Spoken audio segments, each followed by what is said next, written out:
আসসালামু আলাইকুম রহমতুল্লাহ। আমরা ধারাবাহিকভাবে যে আলোচনা করছিলাম তার আজকে চ্যাপ্টার টুতে আমরা শিখব rules of translation from English to Bangla. কিভাবে খুব সহজে ইংরেজি বাক্যগুলোকে বাংলায় ট্রান্সলেশন করা যায়। আগের ক্লাসগুলোতে আমরা বাক্যের কয়েকটা পার্ট চিনেছি।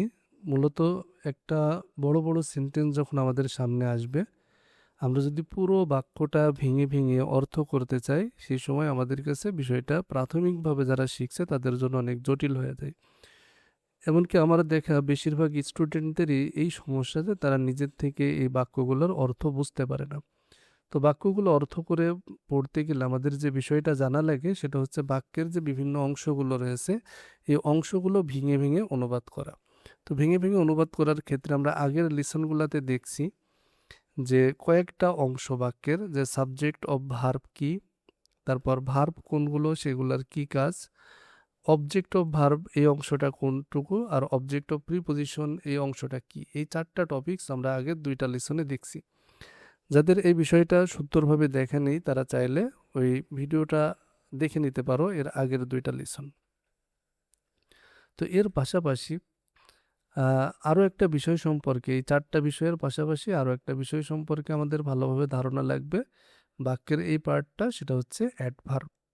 আজকে আমরা মূলত অ্যাডভার্বের নিয়েই মৌলিক আলোচনাটা করব।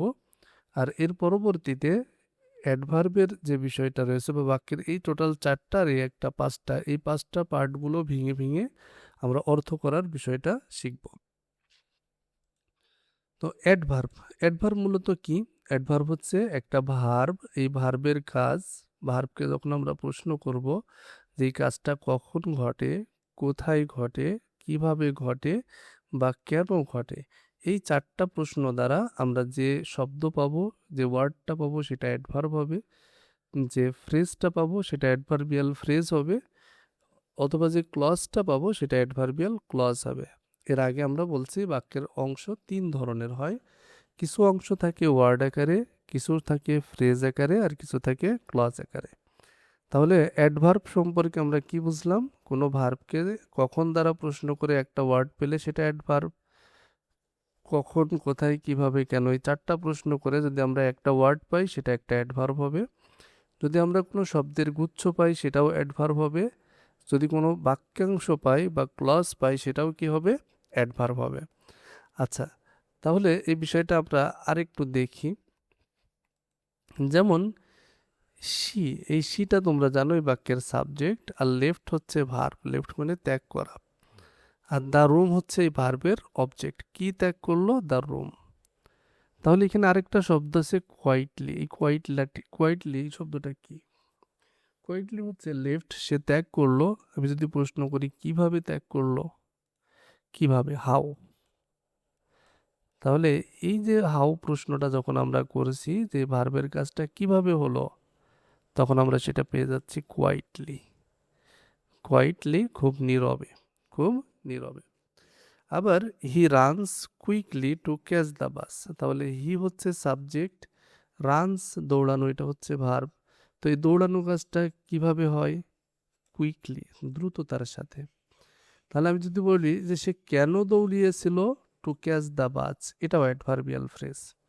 তাহলে একটা ওয়ার্ড যখন আমরা পাবো সেটাকে আমরা অ্যাডভার্ব বলবো, আর কোনো শব্দের গুচ্ছ যখন পাবো সেটাকে আমরা অ্যাডভার্বিয়াল ফ্রেজ বলবো। অ্যাডভার্বিয়াল ফ্রেজ হিসেবে বিভিন্ন কিছু ব্যবহার হতে পারে, সেগুলো আমরা আস্তে আস্তে শিখবো। আমাদের আজকের আলোচ্য বিষয় হচ্ছে অ্যাডভার্বটা আমরা কিভাবে আইডেন্টিফাই করব। বাক্যের ভিতরে যে অ্যাডভার্বগুলো থাকে সেগুলো যেন আমরা চিনতে পারি। দে অ্যারাইভড, তারা পৌঁছেছিল, তাহলে এই দেটা হচ্ছে সাবজেক্ট, অ্যারাইভ হচ্ছে ভার্ব। তাহলে এই ভার্বটা তারা পৌঁছেছিল, আমি যদি প্রশ্ন করি কখন, হোয়েন, তাহলে আমরা উত্তর পাচ্ছি লেট, দেরিতে। তাহলে তারা পৌঁছেছিল কখন? দেরিতে। আচ্ছা, টু দ্য মিটিং, কোথায় পৌঁছেছিল? টু দ্য মিটিং, এটাও একটা অ্যাডভার্বিয়াল ফ্রেজ। তাহলে এই অংশটুকু অ্যাডভার্ব, এই অংশটুকু অ্যাডভার্ব, দুইটা অ্যাডভার্ব। একটা ওয়ার্ড যখন থাকবে সেটাকে আমরা শুধু অ্যাডভার্ব বলবো, যখন কোনো শব্দের গুচ্ছ থাকবে সেটাকে বলবো adverbial. The baby sleeps, the baby হচ্ছে সাবজেক্ট, স্লিপ মানে ঘুমায়। তো কিভাবে ঘুমায়? পিসফুলি, শান্তিপূর্ণভাবে। তাহলে পিসফুলিটা হচ্ছে adverb. I rarely it sweets, আমি খুব কমই মিষ্টি খাই। তাহলে আই হচ্ছে সাবজেক্ট, ইট হচ্ছে ভার্ব, কি খাই সুইটস, এটা কিন্তু অ্যাডভার্ব না। কি দ্বারা প্রশ্ন করলে আমরা যেটা পাবো সেটা অবজেক্ট। আর আমি যদি বলি এই মিষ্টিটা সে কেমন খায়, মানে তার খাওয়াটা কেমন হয়, সে কেমনভাবে খায়, খুব রেয়ারলি, খুবই কমভাবে। তাহলে এই ভার্ব খাওয়া, ভার্বকে যে মডিফাই করবে, ভার্ব সম্পর্কে যে তথ্য দিবে, সেই মূলত অ্যাডভার্ব। আচ্ছা, আশা করি তোমরা এই বিষয়টা বুঝতে পারছো। মূলত আমাদের বাক্যের অংশগুলো চেনা, তুমি যদি একটা শব্দকে চেনো যে এই শব্দটা এই বাক্যে কিসের কাজ করছে, তাহলে অর্থ করা বা যে কোনো গ্রামার বোঝা তোমাদের জন্য কখনোই কঠিন হবে না। তো এই বিষয়টা প্র্যাকটিস করতে থাকো, যাতে বাক্যের ভিতর থেকে তোমরা অ্যাডভার্বগুলোকে আইডেন্টিফাই করতে পারো। যখন কোনো শব্দ ভার্ব সম্পর্কে তথ্য দেয়, হি হেল্প, সে সাহায্য করে, কখন সাহায্য করে, সর্বদা, অলওয়েজ, তাহলে এটা অ্যাডভার্ব। কিন্তু হিজ ফ্রেন্ডস, তার বন্ধুদেরকে, আমি এখানে কিন্তু এই হিজ ফ্রেন্ডসটা কি অ্যাডভার্ব হবে? হবে না। হিজ ফ্রেন্ডস এটা কি হয়ে যাচ্ছে? এটা হয়ে যাচ্ছে একটা নাউন, নাউন ফ্রেজ। কেন? কারণ এটা অবজেক্ট। হেল্পস, সাহায্য করে। কাকে সাহায্য করে? তার বন্ধুদেরকে। তাহলে কি বা কাকে দ্বারা প্রশ্ন করলে আমরা পাবো অবজেক্ট, আর কখন, কোথায়, কিভাবে দ্বারা প্রশ্ন করলে আমরা পাবো অ্যাডভার্ব। তাহলে আশা করি আগামী ক্লাসে তোমরা বাক্যের এই যে 5টা অংশ, এই 5টা অংশকে আলাদাভাবে আইডেন্টিফাই করতে পারবা। আর যখনই আইডেন্টিফাই করতে পারবা, সবসময় মনে রাখো যে এই অংশগুলোই মূলত আলাদা আলাদা মিনিং করতে হয়। তাহলে যত বড় বাক্যই হোক না কেন, সে বাক্যের অর্থ বুঝতে আর কোনো ঝামেলাই থাকে না। দেখা হবে পরবর্তী ক্লাসে। আল্লাহ হাফেজ।